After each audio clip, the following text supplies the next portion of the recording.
मोक्षमार्गस्य नेतारं भेतारं कर्मभूभृतां ज्ञातारं विश्वतत्त्वानां वन्दे तद्गुणलब्धये वन्दे तद्गुणलब्धये।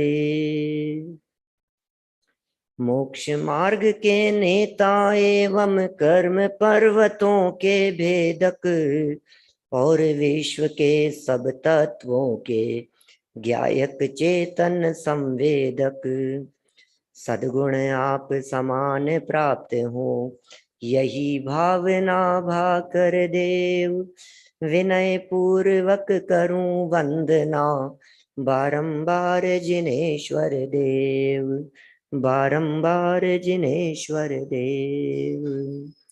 तत्वार्थ सूत्र नामक महाशास्त्र के आधार से यहाँ अपनी चर्चा चल रही है और प्रारंभिक कुछ सूत्रों की चर्चा हम आपके बीच में कर चुके हैं। कल तक जो चर्चा हुई थी उसके बारे में यदि आप लोगों को कुछ पूछना हो तो आप लोग पूछ सकते हैं। है कुछ विषय किसी के पूछने का? एक हाथ खड़ा हुआ है, अनमोल, बोलो बेटा।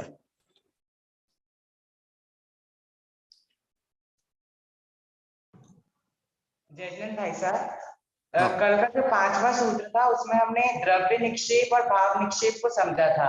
तो वो द्रव्य निक्षेप और भाव निक्षेप में किस प्रकार से हम अंतर करेंगे, उनका स्वरूप क्या है, वो मुझे समझ नहीं आया था। देखिए, प्रश्न सबने सुनी लिया होगा। निक्षेपों की चर्चा की थी हमने, उसमें अंत में द्रव्य निक्षेप और भाव निक्षेप की चर्चा हुई थी। द्रव्य निक्षेप का अर्थ किसी भी वस्तु को भूतकाल और भविष्य काल के आधार पर देखना, और भाव निक्षेप का अर्थ वर्तमान में देखना। जैसे चर्चा चल रही हो मारीची की, या दो मुनिराजों ने आकर के शेर को उपदेश दिया, तो तुरंत अपन समझ जाते हैं कि महावीर भगवान की चर्चा चल रही है 10 भाव पहले की। तो शेर की बात चलते हुए भी महावीर भगवान ख्याल में आए, या महावीर भगवान की चर्चा चलते हुए हमें मारीची भी ख्याल में आ गया। तो ये द्रव्य निक्षेप से भूत और भविष्य रूप में भी देखा जाता है। ये द्रव्य निक्षेप के अंतर्गत बात लागू होगी। और भाव निक्षेप से सिर्फ वर्तमान ही दिखाई देता है, जो जैसे हैं उनकी वर्तमान में वैसी ही चर्चा करना, ये भाव निक्षेप का काम है। माने द्रव्य निक्षेप से अतीत और अनागत पर्यायों रूप भी देखा जाता है, और भाव निक्षेप से सिर्फ वर्तमान रूप ही देखा जाता है। ऐसा इनका स्वरूप है। मैं एक बार शुरू से लेकर यहां तक के 6 सूत्रों के अर्थ बतला देता हूं।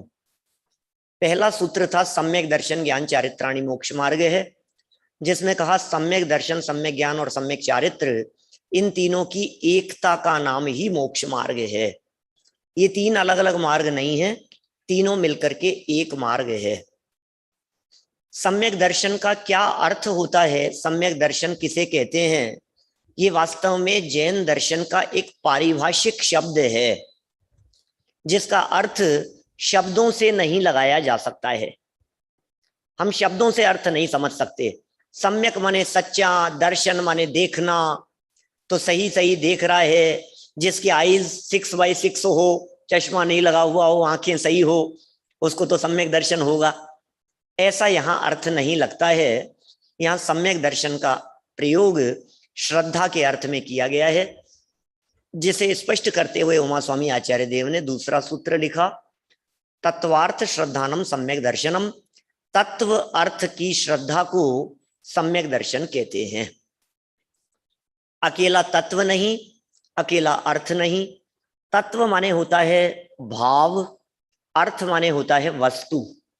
तो वस्तु और वस्तु का भाव, ये दोनों ही बातें जब पकड़ में आती है और उसकी श्रद्धा होती है, तो वो सम्यक दर्शन कहलाता है।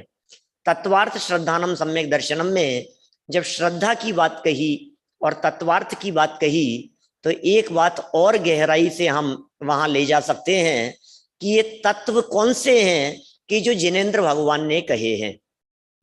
6 ढाला की तीसरी ढाल में आप लोग ये चर्चा पढ़ेंगे आगे, या पढ़ी भी होगी आप लोगों में से बहुत लोगों ने, जीव अजीव तत्वर आश्रव बंधरु संवर जानो, निर्जर मोक्ष कहे जिन तिन को ज्यों का त्यों श्रद्धानो। कहे जिन माने जिनेंद्र भगवान ने जिनको कहा है उनको जैसे का तैसे श्रद्धान करना, यह सम्यक दर्शन है। फिर तीसरे सूत्र में सम्यक दर्शन की उत्पत्ति के बारे में बतलाया। तत् निसर्गात अधिगमात वा, माने निसर्गज और अधिगमज, ये दो प्रकार से सम्यक दर्शन की उत्पत्ति होती है। निसर्ग शब्द का अर्थ स्वभाव से, अधिगम माने ज्ञान से, माने जहां दूसरा उपदेश दाता दिखाई देवे उस सम्यक दर्शन को अधिगमत समझना, और जहां कोई दूसरा उपदेश दाता न हो उसे निसर्गत सम्यक दर्शन समझना चाहिए। एक बहुत महत्वपूर्ण मुद्दा यहाँ उठता है और उसका समाधान करना मैं उचित समझ रहा हूं, क्योंकि हमारे बहुत सारे आत्मार्थी लोग, स्वाध्यायी लोग भी सभा में जुड़े हुए हैं।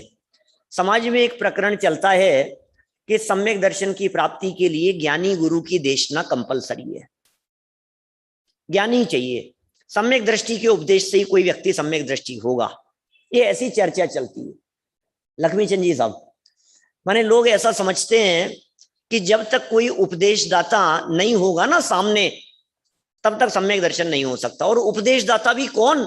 सम्यक दृष्टि के उपदेश से ही सम्यक दर्शन की प्राप्ति होगी, मिथ्या दृष्टि के उपदेश से सम्यक दर्शन की प्राप्ति नहीं हो सकती है।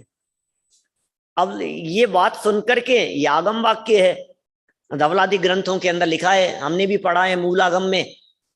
अब ये झगड़ा खड़ा होता है कि हमें सम्यक दर्शन की प्राप्ति करनी है तो सबसे पहले सम्यक दृष्टि तलाशो, कौन सम्यक दृष्टि है, फिर उसी को सुनेंगे तो ही सम्यक दर्शन होगा। क्योंकि हर वक्ता से पूछो कि पंडित जी आप सम्यक दृष्टि हो क्या, आप मिथ्या दृष्टि हो? अच्छा नहीं नहीं, आपको नहीं सुनेंगे। तो दूसरे पंडित जी से पूछो आप सम्यक दृष्टि हो या मिथ्या दृष्टि हो। कितनी बड़ी प्रॉब्लम हो जाएगी अनमोल, है इतनी बड़ी समस्या हो जाएगी, हर वक्ता के ऊपर प्रश्न चिन्ह खड़ा हो जाएगा। फिर तो हमारे जितने विद्वान यहाँ से निकल रहे हैं और आप लोग भी सब विद्वान बन रहे हैं, कोई व्यक्ति सुनेगा ही नहीं, क्योंकि इनके उपदेश से तो सम्यक दर्शन होगा नहीं। शास्त्र में लिखा है भैया, ये जो सूत्र हमने पढ़ा है, इस सूत्र से ये बात अत्यंत स्पष्ट हो जाती है कि यदि ज्ञानी गुरु का उपदेश सामने होना जरूरी है, तब तो फिर सबको ही अधिगमत सम्यक दर्शन होगा, फिर निसर्गज किसको होगा? इसका मतलब यह है कि निसर्गज सम्यक दर्शन सामने कोई उपदेश दाता नहीं है, या सामने उपदेश देने वाला कोई भी क्यों नहीं हो, फिर भी निसर्गज सम्यक दर्शन हो सकता है ना। ग्रंथ है हमारे सामने, पुरानी कोई बात याद आ गई, पुराना उपदेश याद आ गया, तो देशना तो पहले सुनी थी और यहां सम्यक दर्शन की प्राप्ति हो गई। टोडरमल जी ने मोक्ष मार्ग प्रकाशक पेज नंबर 137 पर 237 पर इसकी चर्चा की है, और वहां इस तरह के वाक्य लिखे हैं कि स्वयं मिथ्या दृष्टि हो लेकिन उपदेश ऐसा करे कि जिसके उपदेश को सुनकर अन्य जीव सम्यक दृष्टि हो जाएं। इस तरह से मिथ्या दृष्टि के उपदेश से भी सम्यक दर्शन हो सकता है। फिर पंडित जी उस आगम वाक्य का क्या होगा जो धवलादि ग्रंथों में लिखा है कि ज्ञानी का ही उपदेश चाहिए? तो फिर हम यह कहेंगे पिछले भव में कभी देशना सुनी होगी, क्या दिक्कत है? सामने सम्यक दृष्टि की उपस्थिति जरूरी नहीं है, आप तो 100% ये मान करके ही चलिए कि हमने पूर्व भव में देशना सुनी ही है। इसलिए किसी तरह के विवाद में उलझने की जरूरत नहीं है, क्योंकि जो जो निसर्गत सम्यक दर्शन होता है वो अधिगमज भी होता है, जो अधिगमज होता है वो निसर्गज भी होता है। सामने उपदेश दाता नहीं है इसलिए उसे निसर्गज कह दिया गया है, और पिछले भव में कभी न कभी उसने ज्ञानी की देशना सुनी होगी। इसलिए यहाँ गुरु की तलाश करना, समझाने वालों की परीक्षा करना, हमें जो विद्वान पढ़ा रहे हैं, समझा रहे हैं, सिखा रहे हैं, जिन विद्वान का हम प्रवचन सुन रहे हैं वो सम्यक दृष्टि है या नहीं है, इस विवाद में उलझने की जरूरत रंच मात्र भी नहीं है। ये सूत्र के माध्यम से विशेष बात जानने योग्य है। चलिए इसके आगे चौथा सूत्र दिया था जिसमें कहा जीवा जीवाश्रव वंद संवर निर्जरा मोक्षास तत्वम। ये 7 तत्व हैं, तत्वार्थ हैं, इनके नाम बतला दिए गए, सिर्फ नामोल्लेख है, इसलिए और ज्यादा उसमें दिमाग लगाने की जरूरत नहीं है। और आगे बढ़े, इसके आगे 5वें नंबर का सूत्र, नाम स्थापना द्रव्य भाव तत्सन्यास है, कि नाम स्थापना द्रव्य और भाव इनके माध्यम से पदार्थों को जानने की बात कही गई, कि नाम से जानो, स्थापना से जानो, द्रव्य से जानो और भाव से जानो। नाम से क्या जाने, कि नाम जान लो। फिर नाम क्या होता है, नाम निक्षेप क्या चीज है, बिना गुण धर्म की अपेक्षा किए हुए जान लेना, ये नाम निक्षेप कहलाता है। फिर कहा स्थापना निक्षेप। स्थापना निक्षेप क्या चीज है, कि किसी एक वस्तु में किसी दूसरी वस्तु की स्थापना कर देना, एक की दूसरे में स्थापना कर देना, ये स्थापना निक्षेप के अंतर्गत यह बात लागू होती है, इसे स्थापना निक्षेप कहेंगे। फिर द्रव्य निक्षेप और भाव निक्षेप, अभी कुछ मिनटों पहले हमारे पूछा था अनमोल जी ने, तो हमने उसका जवाब दिया ही है, आप समझ ही गए हैं, ज्यादा यहाँ रुकने की जरूरत महसूस नहीं हो रही है। आगे बढ़ते हैं अपन छठे सूत्र की तरफ। छठा सूत्र क्या है, जानने के उपाय बतलाइए क्या है। तो जवाब दिया प्रमाण नयैर अधिगम है, माने जो तत्वार्थ कहे हैं या जो रत्नत्रय आदि कहे हैं, उन्हें जानने के उपाय क्या हैं, उपाय बतलाओ। तो उमा स्वामी आचार्य ने तुरंत बतला दिया, बोले प्रमाण नयैर अधिगम है। क्या, और थोड़ा सा जूम कर लीजिए इसे सूत्र को, सूत्र सिर्फ पेज को जूम करो, स्क्रीन को नहीं। हाँ, प्रमाण नयैर अधिगम है, प्रमाण नयैः विसर्ग आ जाएगा यहां, और अधिगम है ऐसा संधि विच्छेद हो जाएगा। प्रमाण नयैः अधिगम है, अधिगम शब्द का अर्थ बतलाया था आप लोगों को ज्ञान। तो प्रमाण और नय, इनके माध्यम से इन सब का ज्ञान होता है। प्रमाण और नय के माध्यम से तत्वार्थों का ज्ञान होता है। प्रमाण और नय के माध्यम से रत्नत्रयादिक का ज्ञान होता है। प्रमाण नय के माध्यम से जीवादिक का ज्ञान होता है। या फिर ऐसा भी कह सकते हैं, जीवादिक पदार्थों को प्रमाण से जाने और नय से जाने। ये प्रमाण और नय क्या होते हैं, प्रमाण क्या चीज है और नय क्या चीज है, प्रमाण किसे कहें, नय किसे कहें। तो हम कह सकते हैं पूरी वस्तु को जानने वाला ज्ञान वो प्रमाण कहलाता है, वस्तु के अंश को जानने वाला ज्ञान वो नय कहलाता है। प्रमाण और नय ये दोनों ज्ञान हैं, प्रमाण भी ज्ञान है और नय भी ज्ञान है। प्रमाण ज्ञान, नय ज्ञान, कौन से ज्ञान को प्रमाण कहें और कौन से ज्ञान को नय कहें, कि जब ज्ञान के माध्यम से पूरी चीज को जान लिया गया है तो वो कहलाता है प्रमाण, प्रमाण ज्ञान है। और जब उस वस्तु के किसी अंश को देख करके कथन किया जाता है, अंश के माध्यम से जाना जाता है, तो वो कहलाता है नय। वैसे शास्त्रों में प्रमाण की, नय की बहुत सारी परिभाषाएं मिलती है। परम भाव प्रकाशक नय चक्र जब यहाँ पढ़ाते हैं हम, तो बहुत सारी परिभाषाएं उसमें दी गई है। उस विस्तार में अभी आप लोगों के जाने की अपेक्षा नहीं है, लेकिन जिस लेवल पर अभी आप लोग पढ़ रहे हैं कनिष्ठ वरिष्ठ उपाध्याय में, उस लेवल पर भी आपने सम्यक ज्ञानम प्रमाणम न्याय दीपिका में ऐसा पढ़ा होगा, वरिष्ठ के विद्यार्थियों ने पढ़ा है। सम्यक ज्ञानम प्रमाणम न्याय दीपिका की परिभाषा है।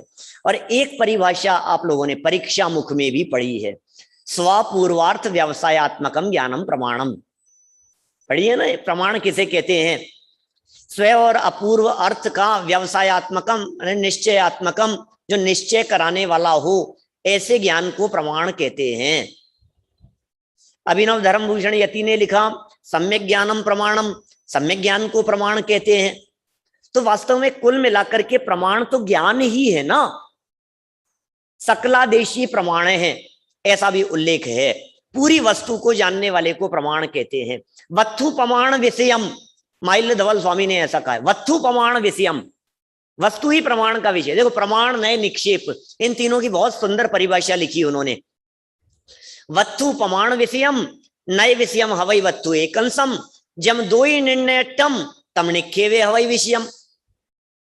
वस्तु प्रमाण का विषय है, उसका एक अंश ये नय का विषय है, और दोनों के माध्यम से निर्णित पदार्थ ये निक्षेप का विषय है। आयुष, ख्याल में आ रही है बात? क्या है प्रमाण? जैसे मान लो हाथी को देखा अपन ने, एलिफेंट देखा, अब एलिफेंट को देख करके एलिफेंट का ज्ञान ये प्रमाण ज्ञान है, और सूंड देख करके एलिफेंट का ज्ञान ये नए ज्ञान है। ख्याल में आ गई बात? जैसे जो भी चीज सामने रखी हुई है, उस पूरी वस्तु को देख करके पूरी वस्तु का ज्ञान हुआ, ये प्रमाण है। पूरी वस्तु ही देख ली हमने, कौन से कलर का है, कितनी हाइट वाला है, कैसा आकार है उसका, सब कुछ तो दिख रहा है, ये प्रमाण ज्ञान है। लेकिन तालाब में वो नहा रहा था और सूंड निकली हुई थी, आपने देख करके क्या कहा, अरे अरे हाथी है वहां, तो एलिफेंट है। तो ये कैसे देखा आपने? सिर्फ सूंड देख करके कथन कर दिया, इसका नाम नय है। तो प्रमाण और नय, इनके माध्यम से जाना जाता है जीवादिक पदार्थों को। लक्षण से जान लिया, जैसे आगे आएगी चर्चा, उपयोगो लक्षणम, एक अंश से अंशी को जान लिया जाता है। नमक कैसा होता है तो फटाफट कह दिया खारा होता है। मिश्री कैसी होती है? ऐसे मीठी होती है, मीठी होती है मिश्री। अच्छा, नींबू कैसा होता है? नींबू, हार जाओ, नींबू कैसा होता है? खट्टा होता है। मैं तो पूछ रहा था नींबू का शेप कैसा होता है, मैंने ये कब कहा कि नींबू का टेस्ट कैसा होता है? तो नींबू कैसा है भाई, यदि टेस्ट की दृष्टि से देखा जाए तो हम कहेंगे खट्टा है, शेप की दृष्टि से देखा जाए तो हम कहेंगे गोल है, और यदि हम ये कहें कि नींबू का कलर कैसा है, हमने एक 3 साल के बच्चे से जो फर्स्ट क्लास में पढ़ने जाता है, अभी स्कूल जाता है पढ़ने के लिए, और वो कलर्स सीख रहा है स्कूल में, उससे हमने फटाफट पूछा, बताओ बेटा नींबू कैसा होता है? तो क्या कहेगा? येलो होता है। क्या कहेगा वो? तो पीला होता है। तो नींबू पीला होता है या नहीं होता है? कि सही है, तो पीला कह सकते हैं? ये कह सकते हैं, बिल्कुल कह सकते हैं। तो फिर अभी हमने पूछा था तो आप तो खट्टा बता रहे थे। खट्टेपन में नींबू की स्थापना क्या, ये नय है।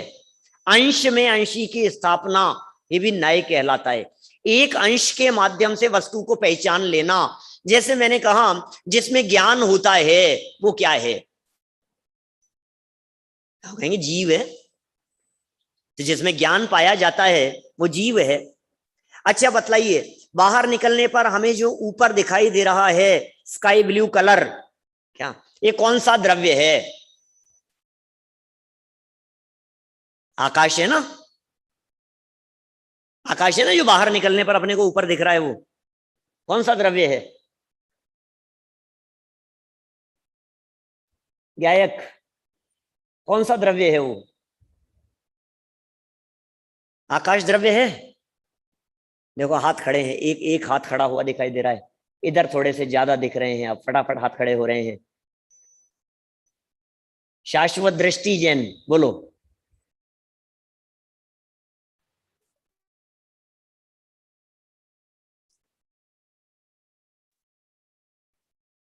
भैया प्रश्न पूछें तो वह सबको पुद्गल अपने आप। द्रव्य है।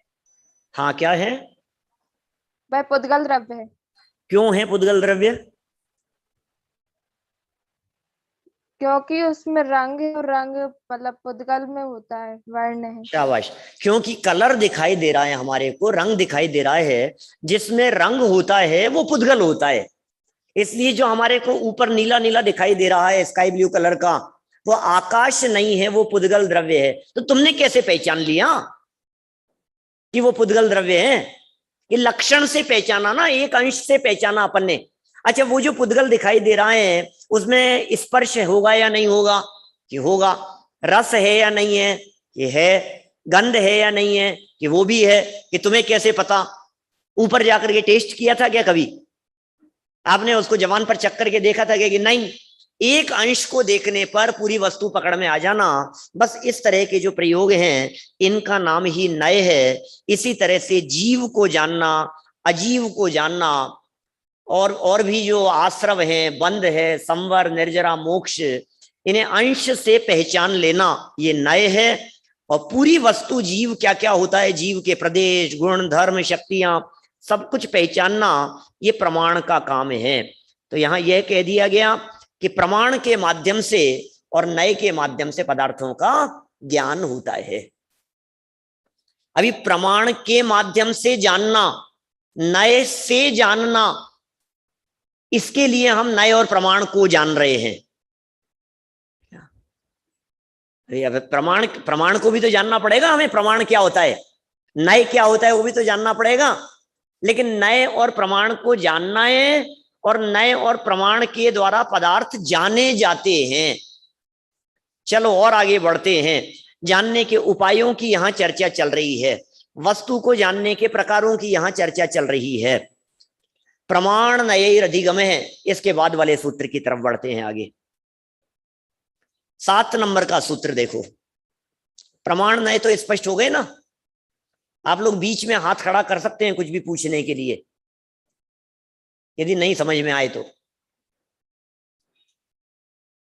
भैया तीनों स्क्रीन पे अलग अलग लोग दिखते हैं ना। हाँ ठीक है। 7 नंबर का सूत्र देखो। निर्देश स्वामित्व साधनाधिकरण स्थिति विधानतः।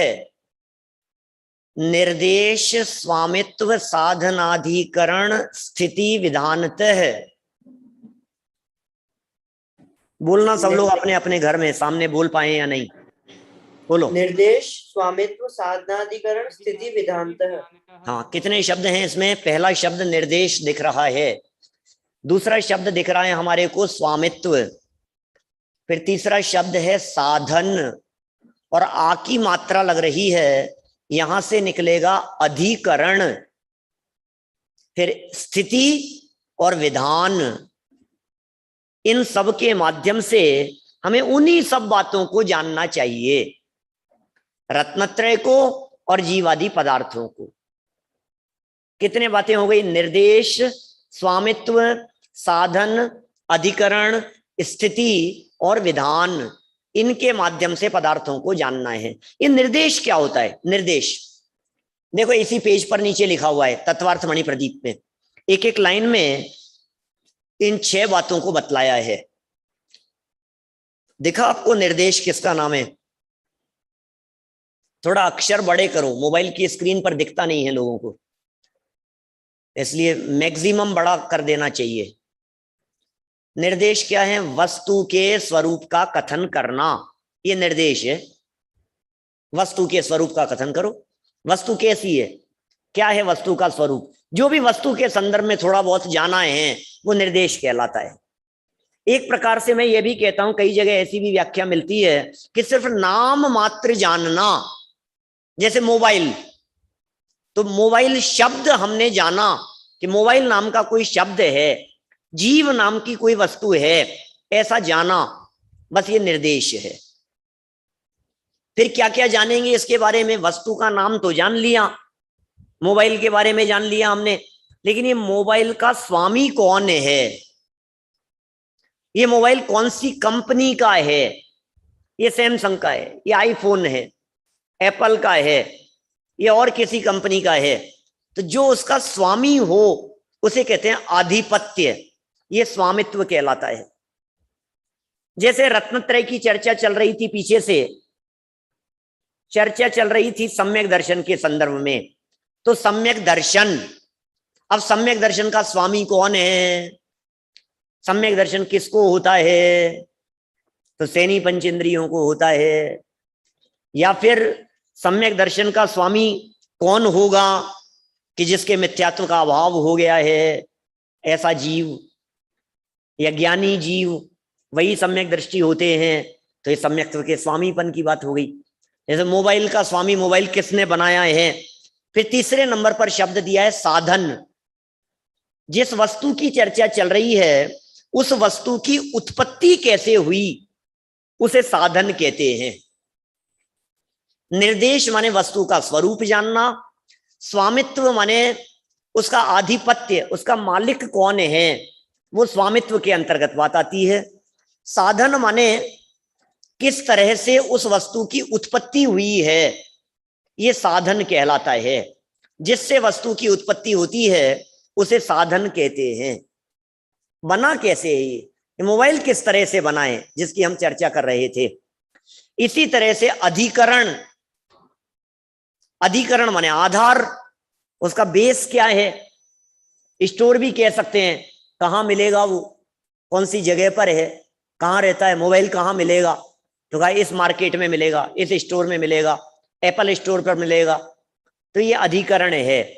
ऐसे ही सम्यक दर्शन कहाँ होगा, उसका आधार क्या है, सम्यक दर्शन का साधन क्या है, जो ऊपर कहा सम्यक दर्शन की उत्पत्ति का साधन क्या है। तो फिर पंचलब्धियां, पंचलब्धियों पूर्वक सम्यक दर्शन होगा, उसे साधन कहेंगे। प्रक्रिया है सम्यक दर्शन की उत्पत्ति की, ये साधन से जान लिया अपन ने। अधिकरण, अधिकरण में सम्यक दर्शन का अधिकरण क्या होगा, बोले श्रद्धा गुण या आत्मा या जीव। सम्यक दर्शन कहाँ होता है, जीव द्रव्य के श्रद्धा गुण की पर्याय में सम्यक दर्शन होता है। तो आधार की बात हो गई अधिकरण। स्थिति माने, स्थिति माने होता है टाइम पीरियड, कितने काल तक रहेगा। जिस मोबाइल की हम चर्चा कर रहे थे, ये साहब ये खरीद तो लेंगे, खराब तो नहीं हो जाएगा, कुछ गारंटी वारंटी भी है या नहीं है, टाइम पीरियड के बारे में पूछते हैं ना, ड्यूरेबिलिटी कितनी है। तो ऐसे ही सम्यक दर्शन के बारे में चर्चा चल रही है, तो हमने पूछा इस सम्यक दर्शन की स्थिति कितनी है, ये सम्यक दर्शन चलेगा कितने टाइम तक, इसे स्थिति कह दिया। फिर विधान का अर्थ होता है भेद।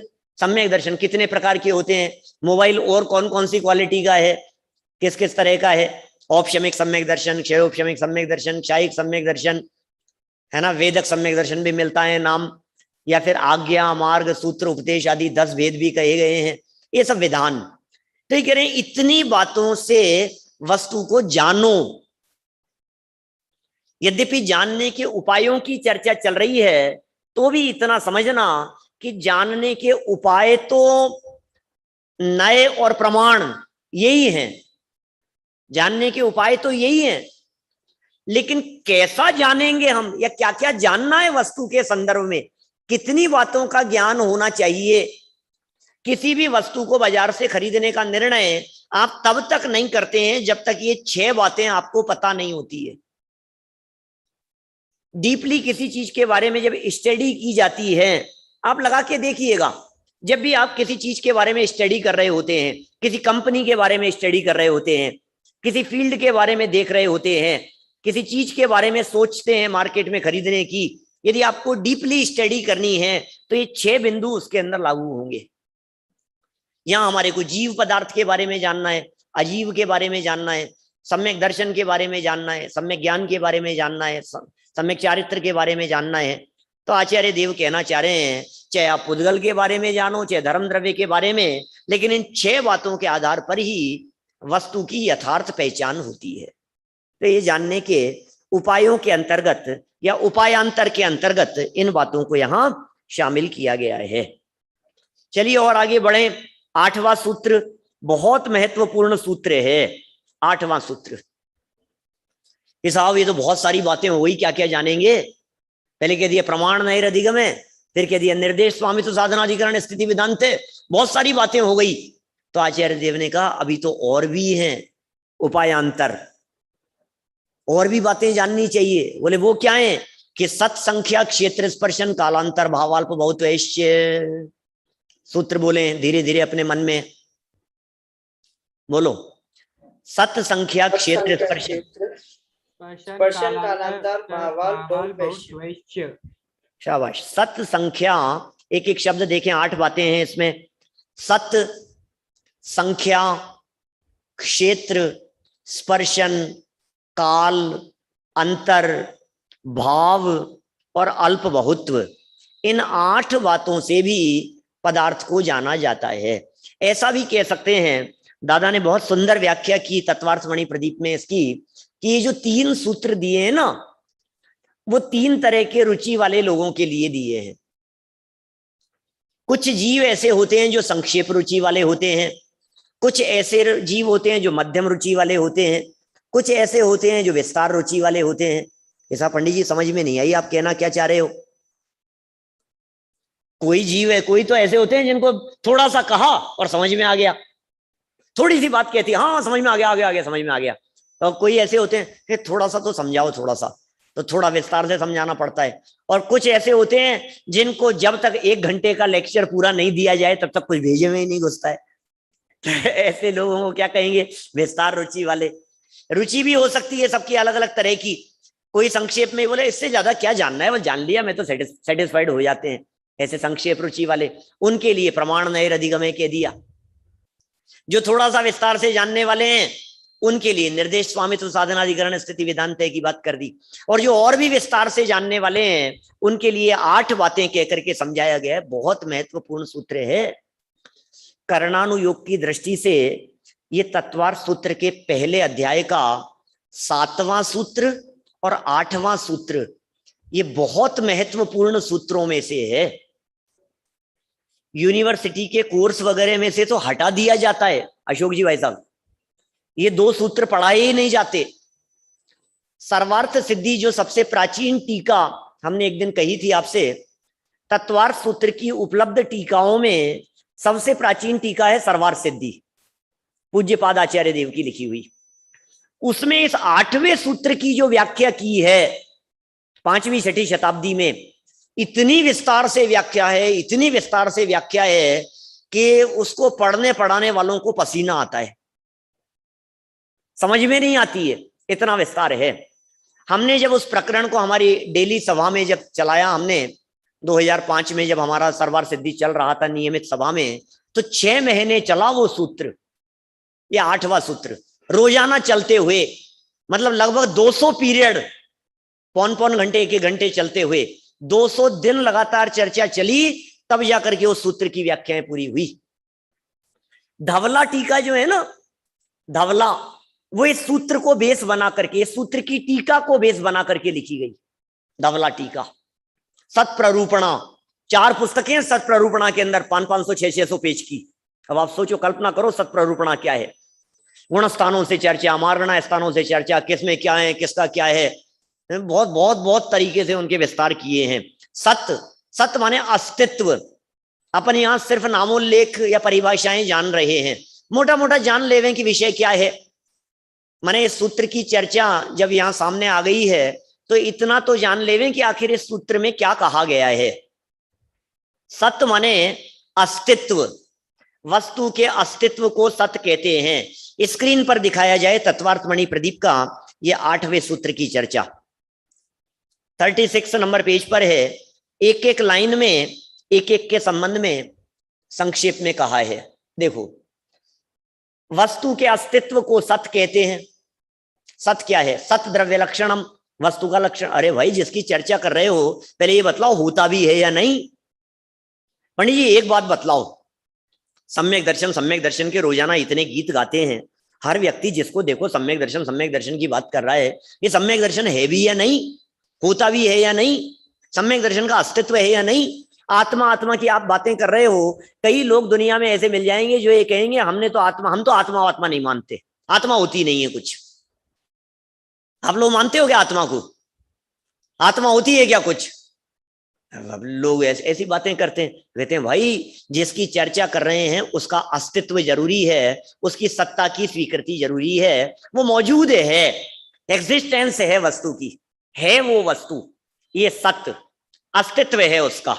सेकंड नंबर पर, वस्तु के भेदों की गिनती को संख्या कहते हैं। संख्या, संख्या क्या है? संख्या माने गिनती, संख्या माने काउंटिंग। जीव कितने हैं, पुद्गल कितने हैं, ये संख्या की चर्चा कि भाई जीव अनंत हैं, कि पुद्गल कितने हैं, कि पुद्गल अनंत हैं। धर्म द्रव्य कितने हैं कि 1, अधर्म द्रव्य कितने हैं 1, आकाश कितने हैं 1, काल कितने हैं असंख्यात। जीव अनंत हैं, काल असंख्यात हैं। तो इस तरह से संख्या जान लेना, जीवादिक की संख्या जानना, उनके भेद प्रभेदों की बात भी कह सकते हैं अपन, भेदों को भी यहाँ संख्या के अंतर्गत ले सकते हैं। जैसे पिछले सूत्र में विधान कह करके पुकारा था, विधान माने भी प्रकार है, उसमें भी संख्या शामिल है। यहां संख्या माने काउंटिंग ले लिया है अलग से, तो संख्या की चर्चा हो गई। वस्तु के भेदों की गिनती करना यह संख्या कहलाता है। ठीक है, फिर थर्ड नंबर पर क्षेत्र। क्षेत्र किसे कहते हैं? वस्तु के वर्तमान निवास स्थान को क्षेत्र कहते हैं। वस्तु है कौन सी जगह पर, ये बतलाओ। तो जिस जगह पर है वही उसका क्षेत्र है। कौन सी जगह पर है? ठीक है ना, जब जगह की चर्चा करेंगे तो वो क्षेत्र कहलाएगा। फिर ये तो वर्तमानकालीन निवास स्थान हो गया। और त्रिकाल संबंधी जब निवास स्थान की बात होती है तो उसे स्पर्शन कहते हैं। स्पर्शन माने टच करना, कहां तक टच कर रही है, पहले क्या था, पहले कहां थी, बाद में कहां है, या कहां से कहां तक जा सकती है, उसे भी स्थान कहते हैं। कि जैसे अपन ये कहें कि आप कहां, टोडरमल जी कहां रहते थे? बोले जयपुर में। तो जयपुर में ही रहते थे। कहां के विद्वान थे? हम कहां के विद्वान हैं? ये कहां प्रवचन करते हैं? कि जयपुर में। कि क्यों, कभी बंबई में नहीं किए, कि बेंगलोर में नहीं किए, कि भोपाल में नहीं किए, कभी उदयपुर में नहीं किए? तो सब जगह किए। तो फिर कहां के हैं? तो जहां जहां तक जा सकते हैं उसे उसका स्पर्श कहा जाता है। देवों में भी इस तरह का स्पर्श, कौन से देव कहां तक जा सकते हैं, कौन सी भूमि तक स्पर्श कर सकते हैं, राजुओं के अंदर चर्चा है उनकी। योजनों में, राजुओं में बहुत बहुत विस्तार से इतना इतना इनका स्पर्श है। और त्रिकाल संबंधी, पहले वहां तक गए थे, ये वहां तक जाकर के आ गए, ये वहां तक जा सकते हैं, इसे स्पर्श कह करके पुकारा गया है। वस्तु के ठहरने की मर्यादा को काल कहते हैं। काल मतलब समय। समय बतलाओ, कितने समय तक रहेगा? ठहरने की मर्यादा। ठहरने की मर्यादा का मतलब टाइम पीरियड, ड्यूरेबिलिटी की भी बात कह सकते हैं इसमें। ठहरने की मर्यादा मतलब, अब एक एक की चर्चा करो तो जैसे मनुष्य आयु कितनी हो सकती है, कितनी आयु है, उम्र कितनी है, ये कब तक रहेंगे। कोई व्यक्ति देवगति में चला गया तो कितने समय तक रह सकता है, ये काल कहलाएगा उसका। जितनी आयु है वो उसका काल है। ऐसे ही कर्म के संदर्भ में, बंध के संदर्भ में सबका अपना अपना काल है। कितने समय तक बंध गया, स्थिति होती है ना कर्मों की, अब वो कितने समय तक के लिए कर्म बंध गया, वो काल है। इसी तरह से अंतर की चर्चा बहुत महत्वपूर्ण है। बातें सारी माने इन सबको यदि सम्यक दर्शन के ऊपर जैसे घटित करो ना तो कई तरह की बातें आई। अभी अपन करेंगे, देखो कुछ कोशिश करेंगे खींचतान के। विरह काल उसे कहते हैं अंतर। अंतर क्या होता है? विरह काल। विरह काल का मतलब गैप कितना पड़ गया, उसे अंतर कहते हैं। एक वस्तु से दूसरी वस्तु की जब प्राप्ति हुई या उसी वस्तु की दोबारा जब प्राप्ति होगी तो बीच का जो काल है वो अंतर कहलाता है। मिनिमम अंतर कितना होगा, मैक्सिमम अंतर कितना होगा, नहीं समझ में आ रहा है क्या? देखो क्या कह रहे हैं, ये कह रहे हैं जैसे मनुष्य जीवन, तो हम ये कहते हैं कि साहब बहुत दुर्लभ है, छूट जाएगा तो दोबारा कब मिल सकता है? तो एक बार छूटने के बाद में दोबारा मिलने के बीच में जितना काल होगा वो अंतर कहलाएगा। एक बार मनुष्य पर्याय छूट गई, अब डायरेक्ट हो सकती है क्या कि बीच में कुछ अंतराल पड़ेगा? जैसे देवगति का जीव है, देवगति के जीव मर करके दोबारा देव नहीं होते, नियम है ऐसा। नारकी मर करके दोबारा नारकी नहीं होते, तो एक बार निकल करके उसे कहीं दूसरी जगह पर जाना पड़ेगा। फिर कितने समय बाद में दोबारा आ सकता है? मनुष्य पर्याय छूट गई तो कितने समय बाद में दोबारा मनुष्य पर्याय की प्राप्ति हो सकती है? यह अंतरकाल कहलाएगा। जैसे समझ लीजिए औपशमिक सम्यक दर्शन है, क्षयोपशमिक सम्यक दर्शन है, क्षयिक सम्यक दर्शन है। इस तरह से तीन प्रकार के सम्यक दर्शन की बात कहना, ये तो संख्या हो गई। सम्यक दर्शन की बात करें तो सम्यक दर्शन है, ये हो गया सत्य, ये सम्यक दर्शन है। तो फिर सम्यक दृष्टियों की संख्या बतलाओ, कितने जीव सम्यक दृष्टि हैं, ये संख्या हो गई। फिर सम्यक दर्शन वर्तमान में था जिस पर्याय में, ये उसका क्षेत्र हो गया।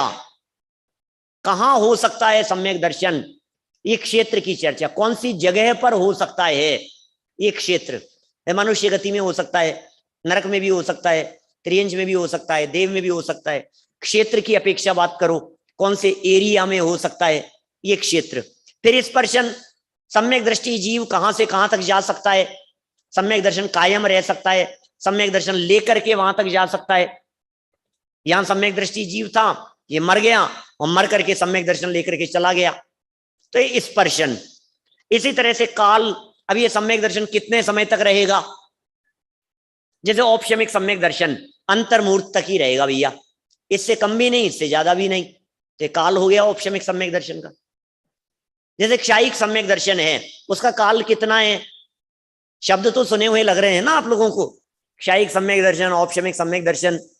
सम्यक दर्शन के ऊपर गोष्ठी भी हो चुकी है आप लोगों की एक, तो कितने समय तक रहेगा। जैसे क्षयोपशमिक सम्यक दर्शन, अजय जी साहब, ये क्षयोपशमिक सम्यक दर्शन कितने समय तक रहेगा। तो कहा कि भाई क्षयोपशमिक सम्यक दर्शन मिनिमम से मिनिमम उसका काल अंतर्मुहूर्त है, मैक्सिमम 66 सागर का है। इस तरह से काल से जाना अपन ने। फिर काल के बाद में अंतर की चर्चा चल रही है, बहुत महत्वपूर्ण बात है। अब अंतर बतलाओ, जैसे औपशमिक सम्यक दर्शन यदि एक बार छूट गया तो दोबारा औपशमिक सम्यक दर्शन होने के पहले जितना काल विरह का होगा वो अंतर कहलाएगा। माने इन सूत्रों की व्याख्या जब सैकड़ों पृष्ठों में की गई, हजारों पेजों में इस एक सूत्र की व्याख्या की गई, तो आप सोच सकते हैं क्या क्या विस्तार होगा उसमें। एक जीव की अपेक्षा, नाना जीवों की अपेक्षा, गुणस्थानों की अपेक्षा, मारणा स्थानों की अपेक्षा, अंतर निकालो है कि कितने कितने तरह से अंतर निकलेंगे, बहुत दुनिया भर की चीजें लागू हो जाएगी उसमें अंतर में। जैसे जैसे मान लीजिए औपशमिक सम्यक दर्शन, तो एक जीव की अपेक्षा औपशमिक सम्यक दर्शन छूट गया, अब दोबारा औपशमिक सम्यक दर्शन कब हो सकता है, तो नियम है इस तरह का, इसका अंतरकाल असंख्यात वर्ष का है। एक औपशमिक सम्यक दर्शन से दूसरे औपशमिक सम्यक दर्शन के बीच का काल, वो अंतरकाल असंख्यात वर्षों के पहले दोबारा औपशमिक सम्यक दर्शन नहीं हो सकता। ऐसा भी कह सकते हैं, जैसे आपको कोई चीज दी हमने और आपने कहा कि भाई खत्म हो गई, मेरे को और चाहिए, तो बोले नहीं अब आज तो नहीं मिलेगी, अब आपको कल मिल सकती है। आज का तो इतना ही काल था, कम से कम आपको 24 घंटे के अंतराल के बाद मिलेगी। जैसे समझ लो आप ये कोवैक्सीन लग रही है, तो कोवैक्सीन का अंतर बतलाओ, तो अपन ने बतला दिया कि कितने दिन बाद, बोले 28 डेज के बाद में लगेगी। कि कोविशील्ड का अंतर बतलाओ, तो एक बार एक वैक्सीन की डोज लग गई, अब एक वैक्सीन की डोज के बाद में दूसरी डोज के बीच का जो गैप है वो गैप कहलाएगा अंतरकाल। अब जैसे क्षयोपशम सम्यक्त्व की बात करो, तो क्षयोपशम सम्यक्त्व का अंतरकाल कितना है, बोले अंतर्मूर्त भी हो सकता है, अभी छूटा और अभी दोबारा हो गया। लेकिन औपशमिक सम्यक्त्व का अंतरकाल देखोगे तो असंख्यात वर्ष का होगा। तो इस तरह से अंतर की चर्चा, ठीक है ना। इसी तरह से और आगे बढ़े, नया शब्द है एक, भाव की अपेक्षा से जानना। भाव क्या चीज है, औपशमिक आदि भाव कहे गए हैं, उस अपेक्षा से वस्तु को पहचानना कि ये औपशमिक है, क्षयोपशमिक है, क्षायिक है, इस तरह से पहचानने की बातें ये भाव के अंतर्गत आएगी। और फिर अंतिम शब्द है, 8वां शब्द, अल्प बहुत्व। अल्प बहुत्व माने है कंपैरिजन, कौन कम है और कौन ज्यादा है। अनिका, जैसे औपशमिक सम्यक दृष्टि जीवों की संख्या कम है, ठीक है ना, क्षायिक सम्यक दृष्टियों की उससे ज्यादा है, क्षायिक भाव वाले, फिर क्षयोपशमिक भाव वाले उससे भी ज्यादा है, औदैहिक भाव वाले उससे भी ज्यादा हैं, पारिणामिक भाव वालों की संख्या सबसे ज्यादा है। तो ये जो कंपैरिजन किया गया एक दूसरे के साथ में, ये कंपैरिजन कहलाता है अल्प बहुत्व। मनुष्य ज्यादा होते हैं कि त्रियंश ज्यादा होते हैं, ये अल्प बहुत्व में। कौन से गुणस्थान वाले ज्यादा होते हैं, पहले गुणस्थान वालों की संख्या ज्यादा है या दूसरे गुणस्थान वालों की, दूसरे वाले ज्यादा हैं या पहले वाले ज्यादा हैं, ज्योतिष देव ज्यादा होते हैं या भवनवासी ज्यादा होते हैं, क्या पता। सम्यक दृष्टि नरक में ज्यादा है कि देवगति में ज्यादा है, तो इस तरह से कि इतनी बातें हैं, इतना विस्तार है, माने पूरा का पूरा कर्णानुयोग इन सब बातों से भरा हुआ है। अपने को दिमाग नहीं लगाना है, बुद्धि नहीं लगानी है, जटिल विषय है। प्रयोजन भूत जान लिया बातें अपन ने, तो यहाँ जीव को जान लिया, जीव के भावों को जान लिया, जीव की संख्या जान ली, जीव का क्षेत्र जान लिया, स्पर्शन जान लिया, काल जान लिया, भाव जान लिया, अल्पभूत जान लिया। अपने लिए जो प्रयोजन भूत है उतनी बातों को जान लो। जब ये सत और संख्या आदि प्ररूपणाओं के बारे में इतनी विस्तार से बातें कही गई, तो बातें जब दिमाग के ऊपर से जाने लगी तो शिष्य कहता है, हे भगवान कैसे जानेंगे, क्या होगा? दिमाग के ऊपर से जा रही है बात। अरे हे भगवान, निर्दय, पता नहीं आज तो क्या क्या पढ़ा दिया, आज तो सब बातें ऊपर से गई, पता नहीं क्या क्या बोलते जा रहे थे, कुछ समझ में नहीं आ रहा था आज तो। कोई बात नहीं, आज थोड़े से जटिल सूत्र थे, कल हम इन सूत्रों के आगे जो सूत्र है ना, सब सरल सरल हैं, फिर आगे आगे तो सब सरल है चर्चा। बस ये 2 ही सूत्र, और वास्तव में इतने कठिन हैं, इसीलिए तो यूनिवर्सिटी के कोर्स में से हटा दिए। सर्वार्थ सिद्धि पढ़ाएंगे कोर्स में, शास्त्री फर्स्ट ईयर के कोर्स में, सेकंड ईयर के कोर्स में है ना सर्वार्थ सिद्धि, और उसमें से पहला अध्याय पूरा है, दूसरा अध्याय पूरा है, लेकिन बिल्कुल स्पेशल लिखा हुआ होता है 7वें और 8वें सूत्र को छोड़कर। क्या ऐसा लिखा हुआ है कोर्स में ही, यूनिवर्सिटी वाले, क्योंकि न कोई पढ़ने वाला है न कोई पढ़ाने वाला है, और क्या क्या तो प्रश्न बनेगा, क्या पूछेंगे, क्या समझाएंगे, क्या होगा। हमने तो समझ लिया, हमारे तो बातें सब समझ में आ गई, सबके आ गई ना समझ में, नहीं आई हो तो पूछो फटाफट, फिर आगे बढ़े। यदि आपको ऐसा लग रहा हो कि ये सब बहुत बड़ी मुसीबत हो गई, निर्देश स्वामित्व साधनाधिकरण स्थिति विधांत है, सत्संख्या क्षेत्र स्पर्शन कालांतर भावाल बहुत है, और शिष्य ने भी शायद हो सकता है उमा स्वामी आचार्य से यही बात कही हो, महाराज कैसे कैसे आएगी ये समझ में। तो फिर आचार्य देव ने कहा, चिंता मत करो, ज्ञान के माध्यम से जाना जाता है, मति शताब्दी मने पर ये केवलानी ज्ञानम। ज्ञान के, तो फिर ज्ञान की चर्चा आगे शुरू हो जाती है। बोलो फटाफट, किसी को कुछ पूछना हो तो यहां तक की बात। निर्देश स्वामित्व वगैरह के बारे में, प्रमाण न्याय के बारे में, सत्संख्यादिक के बारे में कुछ पूछना है? 2 ही प्रकार के लोगों को शंकाएं नहीं होती है, या तो जिनको सब कुछ समझ में आ गया हो, या जिनको कुछ समझ में नहीं आया हो। जय जिनेन्द्र पंडित जी। हाँ बोलिए। वस्तु के अस्तित्व को सत्य कहते हैं, इसका थोड़ा सा खुलासा करते हैं। वस्तु के अस्तित्व को ही सत का मतलब है सत्ता, सत का मतलब है मौजूदगी। किसी भी वस्तु के बारे में चर्चा तब तक आगे नहीं की जा सकती है जब तक वो है या नहीं है। क्या उसके अस्तित्व के बारे में ही शंका हो तो फिर आगे की बातें ही खत्म हो जाएगी। कितने प्रकार के होते हैं? हमने कहा भूत, तो हमने कहा भूत कितने प्रकार के होते हैं, तो आप ये कहोगे भूत कितने प्रकार के होते हैं? भूत होते ही नहीं है, प्रकार की बात कर रहे हो आप। तो पहले होते हैं, पहले ये तो सिद्ध करो। ऐसे ही जीव की चर्चा की, आत्मा की चर्चा की, तो सामने वाले ने तुरंत ये कह दिया हमारे को आत्मा कुछ नहीं होती है, हम नहीं मानते आत्मा के बारे में। हमने पूछा स्वर्ग कितने होते हैं, संख्या, सेकंड स्टेप है ना संख्या, स्वर्ग कितने होते हैं, तो सामने वाले ने कहा स्वर्ग पर कुछ नहीं होते हैं। तो पहले बतलाओ स्वर्ग है, तो जो है उसका नाम है अस्तित्व, जो है उसका नाम है उसकी सत्ता, आत्मा की सत्ता, जीव की सत्ता। अरे मैं जीव हूं, मेरी सत्ता की चर्चा चल रही है, मेरा अस्तित्व है। फिर संख्या कितनी है, संख्या की दृष्टि से बात करो तो मैं एक हूं, अहम एक को, ऐसा कुंदाचार्य देव कहते हैं। मैं अकेला हूं, ऐसे एकत्व की अनुभूति, इसका नाम है संख्या। अपने आप की संख्या की बात, आध्यात्मिक विवेचन कीजिए इसका। क्षेत्र की दृष्टि से बात करो तो मैं असंख्यात प्रदेशी हूं। फिर स्पर्शन की बात करो तो स्पर्शन की बात क्या हो सकती है कि मैं ऊर्ध्व लोक में वहां तक जा सकता हूं, कहां, 16वें स्वर्ग तक, अधोलोक में 5वें नरक तक जा सकता हूं। त्रिकालवर्ती, वर्तमान से लेकर के भविष्य की बात करेंगे और भूतकाल में कहां से आए होंगे उसकी बात करेंगे, तो ये स्पर्शन। फिर काल की बात करें तो मैं अनादि अनंत हूं, ऐसा अपने अनादि अनंतता की चर्चा, अपने काल की बात। व्यवहार से कहेंगे तो मैं 45 साल का हूं, मैं 15 साल का हूं, मैं 17 साल का हूं, ये व्यवहार की दृष्टि से बात हो गई। निश्चय से देखेंगे तो मैं अनादि अनंत हूं। ये काल की मर्यादा की चर्चा कर रहे हैं। सम्यक दर्शनादि में भी इसी तरह की चर्चाएं हो सकती है। फिर अंतर की चर्चा करो, विरह काल की बात करो, तो अनादि काल से मुझे अपने आप का विरह है, माने मैं अपने आप को पहचान नहीं पा रहा हूं, मैं अपने आप को देख नहीं पाया, मिल नहीं पाया अपने आप से, तो ये अंतर काल विरह की चर्चा हो गई।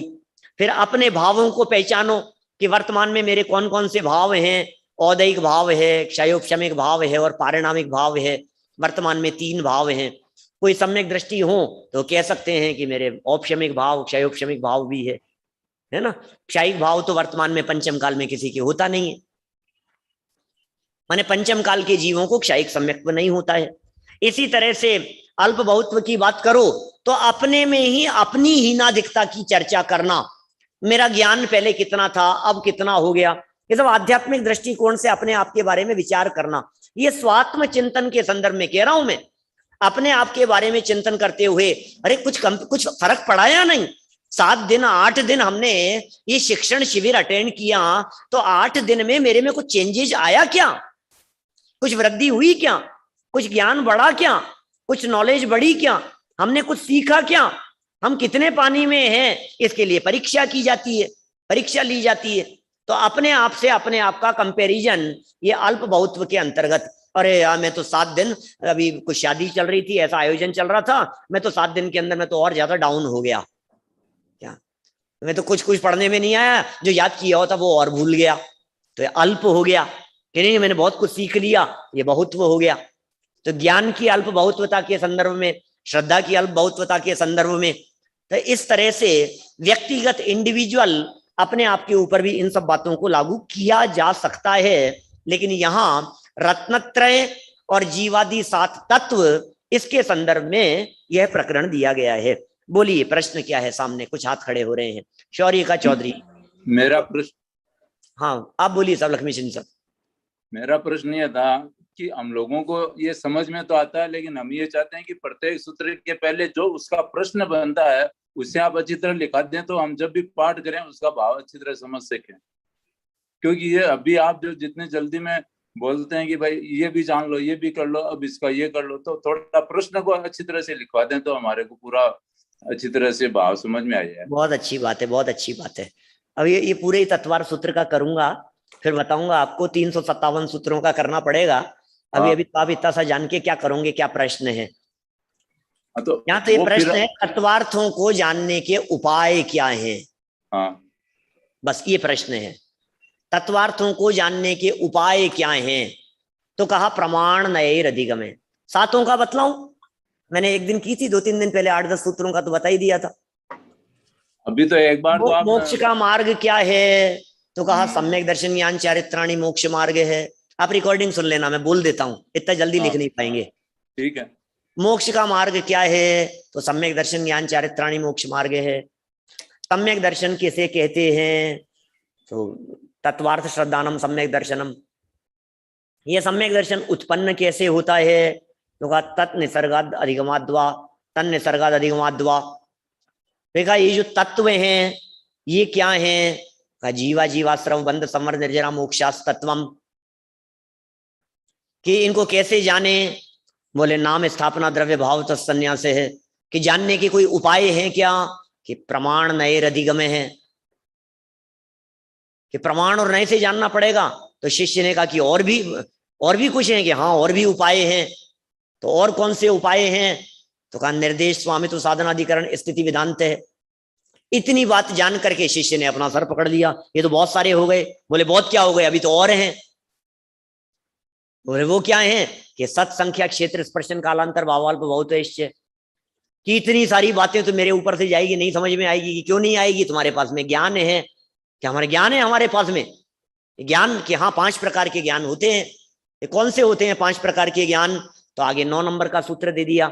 मति श्रुतावधि मने पर्याय केवलानी ज्ञानम। मति श्रुत अवधि मने पर्याय और केवल ज्ञान। कि साहब ये 5 ज्ञान कह दिए आपने, इनमें सच्चे कौन से हैं? तो फिर सूत्र दे दिया 10 नंबर का, तत्प्रमाणे सभी सच्चे हैं, 5 ही ज्ञान सच्चे हैं। ठीक है ना। चलिए और प्रश्न पूछिए, किसका प्रश्न है?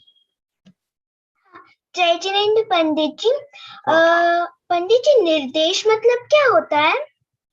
निर्देश माने स्वरूप पहचानना, किसी भी वस्तु के स्वरूप को पहचानना, वो निर्देश है।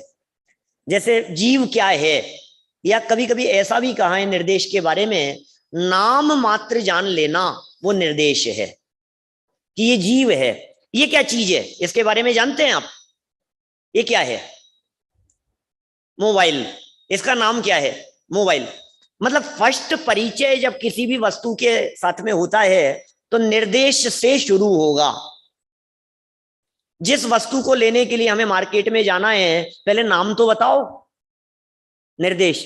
फिर सेकंड बतलाओ कौन से स्टोर में मिलेगी, स्वामित्व किसका है, कौन सी कंपनी की है, बनाता कौन है, कौन कौन सी कंपनियां बनाती है, वो स्वामित्व।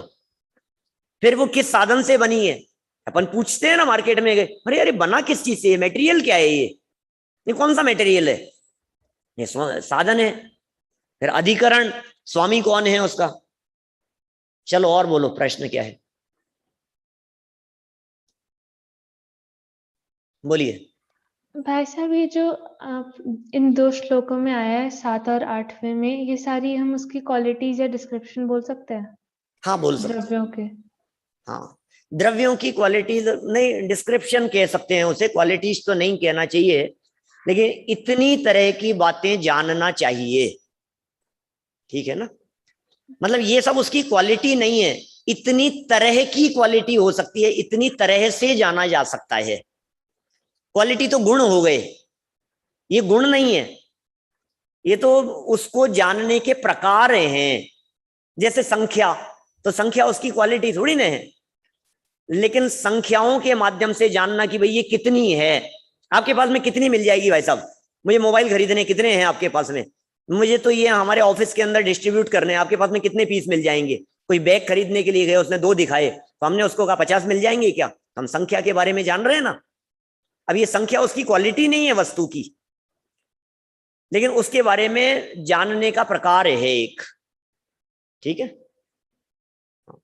और बोलो भाई आयुष, और भी कौन पूछ रहा है साधर्मियों में? हाँ, जय जिनेन्द्र पंडित जी। हाँ जी। ये स्थिति और काल में क्या अंतर है? स्थिति का मतलब भी वही समय है और काल का मतलब भी वही समय है? नहीं, स्थिति और काल में फर्क तो नहीं है कुछ भी, दोनों एक ही है। इसलिए आचार्यों ने जब इन सूत्रों की व्याख्याएं की तो स्थिति और काल, इन दोनों के बारे में भी प्रश्न उठाया कि 7वें सूत्र में स्थिति शब्द दिया है और 8वें सूत्र में काल शब्द दिया है ना। तो फिर उसके समाधान करते हुए यही कहा कि जो मध्यम रुचि वाले हैं उनको समझाने के लिए वहां कह दिया, बात तो एक ही है, और जिनको विस्तार से जानना था उसके लिए फिर ये दोबारा दे दिया ये शब्द। एक ही बात है। स्थिति माने भी टाइम पीरियड है और काल का मतलब भी ठहरने की मर्यादा है। जयचंद भाई साहब, हाँ। मेरा प्रश्न था, आपने बताया 6, 7, 8 सूत्र के ऊपर धवला टीका लिखी गई, तो संपूर्ण धवला टीका उसके आधार से ही लिखी गई है क्या? हाँ जी, बिल्कुल इसी के आधार से लिखी गई है, ऐसा कहा जा सकता है। माने इसमें मुख्य रूप से 6ठा सूत्र तो नहीं, 7वां भी गौण रूप से है, 8वें सूत्र के आधार से लिखी गई है। और 8वें सूत्र की सर्वार्थ सिद्धि की जो टीका है, सर्वार्थ सिद्धि में पूज्यपाद आचार्य देव ने जो टीका लिखी है उसके आधार पर लिखी गई है। धवला टीका की रचना हुई है धवलाकार की प्रशस्ति के अनुसार विक्रम संवत 781 में, माने 8वीं शताब्दी में धवला लिखी गई। और पूज्यपाद आचार्य देव ने इस सूत्र की टीका 6ठी शताब्दी में की है, और लगभग 60 पेज की टीका है सूत्र की। सर्वार्थ सिद्धि खोल करके देखो, 60-70 पेज में लिखी है। सत्संख्या क्षेत्र स्पर्शन कालांतर भावाल बहुत वैश्य इसकी व्याख्या। तो वो जो 60-70 पेज में जो विस्तार किया है गुणस्थानों और मार्गणा स्थानों की अपेक्षा से, उसी के आधार पर वो सारा विस्तार है, ठीक है ना।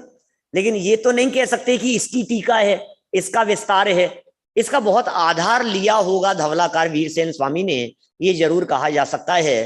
क्योंकि धवला टीका तो षटखंडागम की टीका का नाम है, इस सूत्र की टीका का नाम नहीं है ना। धवला मतलब सुप्रीम कोर्ट जनागम का। चलिए बोलिए। और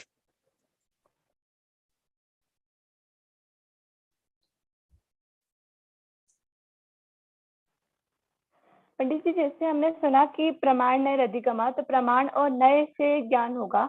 तो प्रमाण जब आप पूर्णतः जानोगे तो सही ज्ञान होगा, पर अगर आपने अंश जाना है, जैसे हाथी के पैर को पकड़ के आपने कह दिया कि ये खम्मा है, तो उससे तो गलत ज्ञान हो सकता है। बहुत सही प्रश्न है आपका। प्रश्न समझ में आया क्या आप लोगों के सबके, कि भाई प्रमाण तो पूरी वस्तु का ज्ञान होता है, नए अंश का ज्ञान होता है, तो फिर प्रमाण ज्ञान ही सच्चा ज्ञान होगा, नए तो झूठा ज्ञान हो जाएगा। इसलिए जब नए चक्र जब कभी आप पढ़ेंगे आगे, तो फिर बहुत तरह की व्याख्याएं, धवलाकार ने इस तरह की बात कही, प्रमाण आदो नयाण उत्पत्ति, प्रमाण से नए की उत्पत्ति है, प्रमाण के बिना नए नहीं होते। आचार्य अकलंग देव ने राजवार्तिक में इस तरह की व्याख्या की, प्रमाण प्रकाशितार्थ विशेष प्ररूप को नय है, कि प्रमाण से प्रकाशित वस्तु उसको विशेष रूप से प्ररूपित करने वाला, उसका नाम नय है। आला पद्धति में इस तरह की बात कही, प्रमाणेन वस्तु संग्रहितार्थ एकांशो नय है। प्रमाणेन वस्तु संग्रहितार्थ माने प्रमाण के माध्यम से वस्तु को जाना, पूरी वस्तु को जानने के बाद अंश को जानना, वो नय कहलाता है। इसलिए देखो, प्रमाण से जिसने वस्तु को नहीं जाना, वो नए के माध्यम से जान ही नहीं पाएगा। जैसे हमने एलिफेंट का एग्जांपल दिया ना, जो हाथी को जानता ही नहीं है, वो सूंड देख करके कैसे पहचानेगा कि ये हाथी है? सूंड देख करके वो कैसे कहेगा कि ये हाथी है? इसका मतलब उसने हाथी को देखा है। इसलिए हमारे जो नए हैं, ये नए सच्चे तभी हैं जब प्रमाण पूर्वक नए होते हैं। प्रमाण पूर्वक नए ही सच्चे नए होते हैं। इसलिए कहा है ऐसा, निरपेक्षा नया मिथ्या सापेक्षा वस्तुते अर्थकृत। ये नए सच्चे तभी कहलाएंगे जब प्रमाण पूर्वक होंगे। इसलिए वस्तु को जानो आप, पूरी वस्तु को, और फिर उसके अंश के माध्यम से जानो। जैसे आप नमक को जान रहे हैं, तो फिर खारेपन से आपने पकड़ लिया फटाफट कि ये नमक है। ये नए से ही तो जाना आपने। आपने एक पकौड़ी खाई और पकौड़ी खाने पर कहा कि इसमें नमक कम है, तो आपने क्या देखा? कि आप जानते हैं कि इस तरह का खारेपन का जो स्वाद होता है, ये स्वाद नमक का होता है और उसकी मात्रा इसमें कम लग रही है, इसलिए आपने कह दिया कि नमक कम है। आपने कह दिया मिर्च तेज है, तो कैसे कहा आपने? मिर्च के एक अंश के या उसका जो लक्षण था उसके आधार पर यह कथन कर दिया गया। तो इस तरह से प्रमाण पूर्वक नए ही सच्चे नए होते हैं, ये बात जाननी चाहिए। बोलिए, और कोई प्रश्न? हो गए क्या सब पूरे? चलो, कल है प्रश्न, ये कोई पूछ रहे हैं सामने?